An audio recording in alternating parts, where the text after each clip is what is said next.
All right, guys, what is going on? We got another episode of the Sports Brotherhood coming to you. Today, we're going to be talking Jay Cutler in Miami, Colin Kaepernick. Obviously, we just did the quick video on Cutler in Miami, but was that the right fit? What teams does Colin Kaepernick even have a solid fit on as a starter or a backup? And is he legitimately being blackballed? So, got Isaac with me again. We're going to be talking Kaepernick. So, let's jump right in, shall we? Let's do it. All right, so just kicking off, I guess kind of a recap from yesterday's video, but Cutler's in Miami, signed that one-year deal. A lot of people thought Kaepernick may have been a better fit there. So what are your quick thoughts on that? Just quick thoughts. In terms of the situation that they found themselves in, you could not have, asked for a better quarterback in terms of off the street. In terms of given the situation of being, 1 month left before the season starts and finding a guy who knows your system and Adam Gase and his connection to, Cutler in the past and Cutler having his most efficient season with him in Chicago back in 2015. You couldn't have, had a better situation fall into your lap in terms of having Jay Cutler at your disposal and still having Moore come off as his backup. Now, expectations for what he'll actually do have to remain extremely low because, he'll break your heart inevitably. But, you got to be pretty happy as a Miami Dolphin fan in terms of, what was your second option in terms of what you had to fall back on. Yeah, I think you brought up the key point. It's Adam Gase has the connection. NFL is all about relationships, but with Kaepernick and Cutler, I mean, Kaepernick's a little bit better of a runner. Cutler with the better arm, obviously, but I mean, if we're really calling it for what it is, they're pretty much the same quarterback. One just going to get it done a little bit differently than the other. Kaepernick's a lot more efficient as far as not turning the ball over, but I mean, you hit the nail on the head. It's just they have the relationship. He had a successful season back in 2015. So that is that, but I understand why it's just like, hey, it's just bad optics. But I think just in strictly in the Miami sense, when you kind of lift the hood up a little bit and you look at the context surrounding it, it becomes a little bit easier to digest. So he's not in Miami. Cutler's there. What are some of the teams that you could see him being an ideal fit, either as a backup or even maybe as a starter?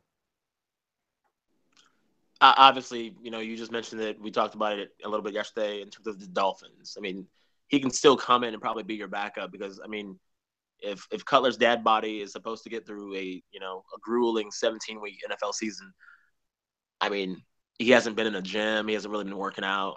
I mean, I heard an NFL player talk about this yesterday, and it's in terms of when we talk about retirement, and because they have driven themselves to get to this level of expertise, and you think of it slips your mind in terms of I'm gonna relax a little bit, maybe I want to play, maybe I don't. That's when you need to retire. But obviously Miami's probably that first spot. The Seahawks I thought was an ideal spot for Kaepernick in Nice. terms of his him speaking out and doing what he needs to do. Freedom of speech is not more exemplified than it is within the realms of the Seahawk locker room. I look at next is Baltimore. Baltimore is a city that has been riddled with problems with police violence, and I know that we're supposed to be looking Two at two drug charges that they planted. yeah, Like, yeah, you have two instances in which that you're catching police officers planting drugs on completely innocent people, and two different instances come out this past month. But I mean, that's a problem that Kaepernick's trying to bring light to, and Baltimore being 63% black, that's probably an ideal fit in terms of the problems that they've had with the BPD. The next spot actually is the Dallas Cowboys. Now, when we think about the Cowboys, I'm just looking for a backup there. And in terms of, that's one of the Achilles heels the Cowboys have had over the past few years is actually not having a legit backup to kind of step in there for a few games when your first guy goes down. You had the problems with Romo. Once Romo was gone, your season is basically baked chicken. It's over. But then we look at, the Jets. I mean, can you name the Jets QB for me right now? Man, I know they had Bryce Petty that they got a couple years back in the draft. They let go of Fitzpatrick. They still have Geno Smith, and then there's one other that they brought in. I don't know who that other one is. Does it? I mean, and then I'll ask you the next question. Does it matter who the next guy is? I think the Jets are an absolute no shot just because of Woody Johnson, and he's a Trump guy. He's very conservative, so I think that but I guess I get your point. That is a good fit. So I totally see your point. And then I'll just sprinkle in the last one just because of just, they were on my mind. But the Buffalo Bills, in terms of him and Tyrod Taylor kind of being similar in terms of, them being guys that like to move around a little bit. You don't have to change the system too much, and he probably could beat Tyrod outright. You know what I mean? Mm-hmm. But I mean, that's just another little sprinkling name that I was debating back and forth. Yep. We actually have very similar lists. Very similar lists. So to start with at 5, I'm going to lead with Tennessee. So I think of playing styles mainly. I think of Tennessee not really being one of those media cities. It's not Dallas, LA, New York, where it's just going to be he's going to be hounded all the time. So you go in there, you back up Mariota. He's going to know his role. Mariota's the young gun that's given the keys to the franchise. So kind of stay as much under the radar as you can. And I mean, if Tennessee got some national love, that wouldn't hurt either, because I think they're really a team that's on the come up. But they have a good line there. They got DeMarco Murray. They can run some of that read option, the boot option that he had a lot of success in San Francisco in. So just playing styles as far as backing up Marcus Mariota, I think Tennessee is a really good one. Next, I have Carolina. So obviously I'm sticking with the theme of, backing up a similar themed quarterback. So they're going to be running, again, the read option. I mean, they even run Cam Newton on some power runs when they pull a guard. So, and then you bring in Christian McCaffrey in the draft. So that just gives him even more talent in the backfield to work with.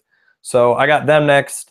My next one, you already touched on it, Dallas. I think that would be phenomenal. But it's already enough of a circus as is, and I think that is one of the main reasons, and we'll touch on that later, but I think that's a big reason that he's not signed, is just because of the perceived media frenzy that would happen. So, but just playing styles, I think Dallas would be a good one, and Jason Garrett's pretty good as far as, kind of, he'll just say, like, guys, like media, he's like, guys, I'm not answering that anymore. Like, we're done. So, next, another one you mentioned, Baltimore, all the reasons that you touched on, just the makeup of the city, the pulse of the city, Ozzie Newsome being the general manager, blue collar city, and backing up Joe Flacco. Tyrod Taylor was there for a while, so that was, another good fit. But I liked your Buffalo one. That was good, backing up Tyrod Taylor. So I didn't even think of that one. But and then the main one, you already touched on it, Seattle. So, I mean, he knows the division. He played in the NFC West. He knows the Seahawks, even as bitter rivals that Seattle and San Francisco were back in 2011, 12, 13. He would be accepted, as you already mentioned, the whole freedom of speech that they have in that locker room. And he's essentially the same quarterback that Russell Wilson is. So there's a lot of different teams. We had a lot of similar ones, but I mean, there's a lot of different teams that he could be an ideal fit on. So that just brings the question up, just straight up, man. Like, is the dude being blackballed from a job in the National Football League? I mean, before we even begin that, conversation, and, a lot of people have had some really ugly social media battles online with people, and it just isn't very constructive. So even before you even begin to have that conversation, there are just a couple of things you need to agree on. Take off, if you will. The first of which is, are you allowed to love something and criticize it at the same time? Yes. Are you allowed to love the United States of America and criticize it because you see some areas where it's lacking and it can get better? If the answer to that is yes, you continue on. You continue on the very next one. And the next one is he pointing out a legitimate problem in America? Now, things like, the Princeton study that happened in New York City, in which, they took white sounding names and black sounding names from the 70s, from just different birth certificates. And they basically sent these applications out online. And they found out that a black person was as likely to get a call back as a white sounding name with the same exact resume that had been to prison as well. Really? So you look at that. You look at, like the city of Baltimore, for instance, in which, the city is 60% black, but it's 80% of the traffic stops, according to the ACLU back in 2014. We can look at the facts that nationwide, blacks are 3.7 more times likely to get arrested for marijuana, despite smoking it at the same exact rates as whites. There are a lot of things and statistics that, that bear out a natural bias by our policing force to criminalize people of color. If you don't see that as an issue, or you don't see that the confrontations or the raised level of excess force or the likelihood for force to be used against minority is a lot higher. If we can't agree upon these things and these facts, then you don't see the problem, and then we just continue to yell. I yell racist, and you yell something back at me like black on black crime. If there are basic things like that, if we can't agree that there's a problem and that our police force needs, more training and more reform, and they need to be trained to know that when someone has a mental disability, how to recognize that, how to de-escalate situations instead of, trying to take control of it with violence at all times. If we can't do that and provide police reform for, a nation plagued with violence right now, then we'll be stuck in the same situation, and we'll be talking about why Colin Kaepernick doesn't have a job, even though we know that there are probably 15 quarterbacks in the NFL right now that do not have the skill that he has. So let me bounce it back to you, I guess, with another question. If people don't agree with that, at this point, what can be done to prove it to them? Like, do they just have their head entirely in the sand and they're not paying attention? Like, is it just denial, disbelief? I mean, there's study after study. There's empirical data that shows it. There are tons and tons of stories coming out. Like, I don't know. Like, if people don't understand that it's an issue by now, is there anything that can even be done to essentially prove, like, hey, dude, like, it's a legit issue, man. Like, this isn't just people trying to be victims and playing victims and all that stuff. Like, is there even anything that you can do to get the other side to understand that it is an issue? That's a fantastic question. And a lot of the times people don't even realize that they're followers.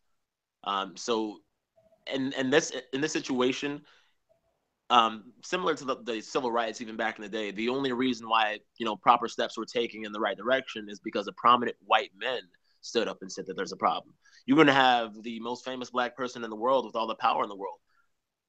If a white person doesn't say there's a problem who happen to have power as well, it's going to continue to get ignored. So you have this billionaire class and these owners in the NFL saying that there's no problem. You need a Tom Brady or a Peyton Manning or someone of that ilk to step forward and say, no, this is a real issue. Why are we allowing this to happen? And until that happens, you won't see the rest of white America fall in line until the white elite, political or wealth, step forward and point out that problem. Because, it's hard to, the single most difficult thing for a human to do is empathy. I know it, you know it. I myself, I grew up with 5 sisters, but I still wasn't aware of the violence and the fear that some women walk around with at nighttime, just going to their cars and stuff, or just simply being in a bar with their friends. This was, I can tell you a quick story about how I came to that enlightenment, but it still opened my eyes about, it's hard to see something as a problem if you don't feel it within yourself, within your family, within your community. Oh, yeah. We're 50 years removed from black people just being able to marry, a white person. So, like, it's not like race doesn't permeate every single issue and thing that we face in today's world. But, for some, it's a problem that's in their face. And for some, it's something that just keeps poking them in the back that they're just annoyed about, that they feel needs to go away because it's not that big of an issue. So if, let's say, those people finally do come around and they do agree to those 2 core statements of, is there a legitimate issue with police brutality? And then, can you love something and criticize it at the same time? So let's say they agree with that. Is he getting blackballed? Like, what's the situation? What are your thoughts on that? He absolutely is getting blackballed. When we try to frame it as, the NFL's not letting him play because of X. So let's look at what X is. And look at what X was in the past in terms of, not allowing people to participate in the game of football because it did something egregious.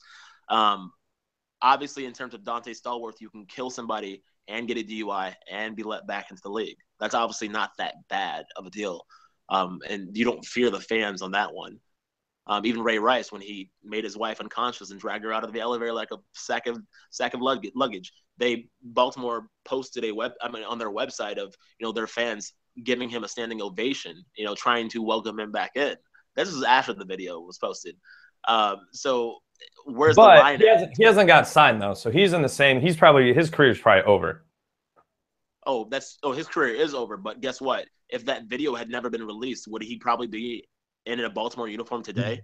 That I agree with 100%, no doubt.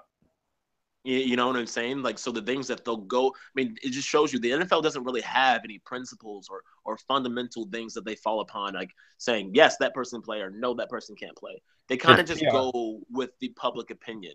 And right now, I think what happens is there's a vocal minority on your comment sections, or your conservatives are much more boisterous when it comes to being in football and coming out and saying, well, he doesn't need to do that because he disrespected the flag and everything that it stands for, instead of focusing on what he's doing and why he's actually doing it. So he is being blackballed, but it's just kind of a see no evil, hear no evil, and maybe he'll get signed, maybe he does, but I think it's going to take another injury in the league before he's actually signed. Yeah, I mean, let's really break it down. What are we talking about? We're talking about Colin Kaepernick as a quarterback, whether it be starting, backup, whatever it is. Can he play the position? He's proved it. I mean, he's proved it. He's went to Super Bowl. He's went to the playoffs. You put him in the right scheme and play to his strengths. He's proven that he can get the job done. I mean, I want to say he set NFL playoff rushing record for a quarterback, like 160 yards. Like, dude, single-handedly beat the Packers. They could not stop him on the zone read. That one play literally brought them to the Super Bowl. So he's proven that he can do the job when you put him in the right situation and play to his strengths. So that part is off the table. People say, oh, he's not a good quarterback and all that stuff. Washed up. Yeah, I don't agree with that. I will say that I don't understand why he was even in a quarterback competition with Blaine Gabbert last year. I mean, Chip Kelly's offense is tailor fit for him to run the ball. So that part I didn't agree with. And then he gets in with Chip Kelly, and he goes like 16-4 touchdown interception ratio. Like, he doesn't turn the ball over that much. I mean, it's not like he's, which is like the most important part of being a quarterback. Yeah, exactly. That's completion percentage, not turn the ball over. Absolutely. So he's done that. I mean, he's proven that he can kind of come from behind. He almost in the Super Bowl, and granted, it was the weird light situation and all that, but that was so messed up. Yeah, that was so messed up. So it's all those things. And then at first, it was when he was a free agent, I said, all right, let's give a little bit of time. Let's wait it out. It's been 2-3 weeks free agency. I mean, I don't think there's any debate. He's a top 20 to 25, definitely top 25. I mean, yeah. So it's just like, all right, he's a starter. Yeah, he could be a starter, and I think most people have accepted the fact, like, okay, he's probably going to be back up because other teams have young guys that they're putting their stock into, and that's understandable. But from a backup, it is strictly the owners being absolute cowards and not being able to control their team when the media is asking questions. So that's why I felt like Tennessee was a good fit, because they're not this big, glitzy, glamoury franchise. But you're telling me you are going to pass up on somebody, and I don't think the owners, I could be way off here, but I don't think the owners are sitting there being like, oh, I'm not going to sign him because I don't agree with it. They're just absolute pussies and afraid of any backlash by the conservative fan base of the NFL, which is also tied into the military, which the military is absolutely the bedrock of the NFL. I mean, football in general, throwing the bomb, Hail Marys. I mean, it's lined up, line of scrimmage, like it's the old trench warfare and stuff like that. So just all those things tie into it, and they can't have enough control over their team to say, hey, this guy's going to make our team better. We're going to bring him in as a backup, and we're going to deal with it. We're not going to give the media any tidbits or anything like that.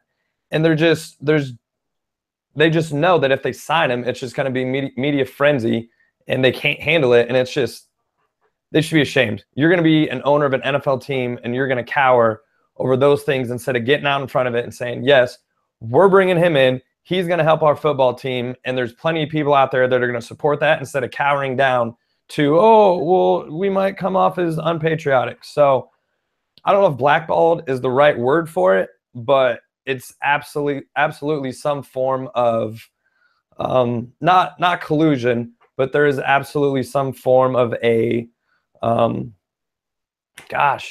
not an agreement, because I don't think the owners are sitting there doing that either, but it's just there's a force against him to where it's like, no, man, we're not bringing him in, and doesn't have anything to do with football or anything like that. So they should be absolutely ashamed of themselves that they're that weak and able to be manipulated that easily. They won't even bring up why he's protesting. Right? Didn't even do this year. Like they won't even touch the issue because world of a white billionaire. Like these guys were 20 years old when black people first began to be able to be married to white people. Right. Like, the average age of NFL owner is 70 years old. So it's what they've always known. And if these boys step out of line and step out of their place, they need to know their place. And we need one to make an example out of the rest of them, to make sure everyone else knows if you step out of line, this will happen to you too, regardless of how much talent you actually have. And I don't think that's what the image they want to give off, but is exactly what they're saying by their actions or inactions at this point. I agree with that 100%. And I just thought of this, and then we'll wrap this video up. But Skip Bayless today on Fox Sports 1, which I never watched, but I did watch this clip, and he was spot on. Yeah, right.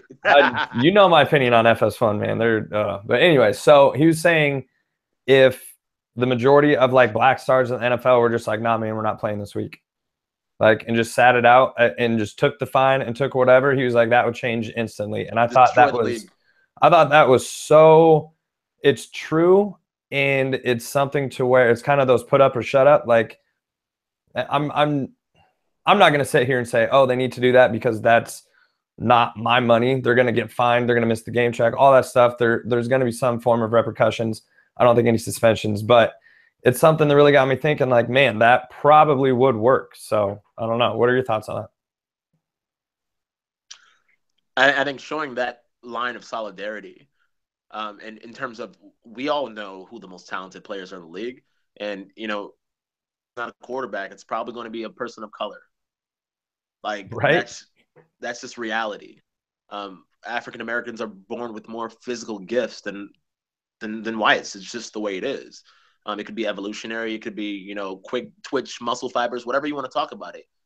I mean, Jordan Kilgannon. Sprinters. Jordan Kilgannon. Dunks. Dunks. He's a monster. We can look at, I don't know, is NFL 70% black right now? What is it? Oh, yeah. You can look at probably even more than that. I mean, receivers, running yeah, backs. No, it's probably even more than that. You really want to. Yeah, I can't. Besides maybe Christian McCaffrey running back, you got a couple receivers. My boy Cole Beasley. Woo!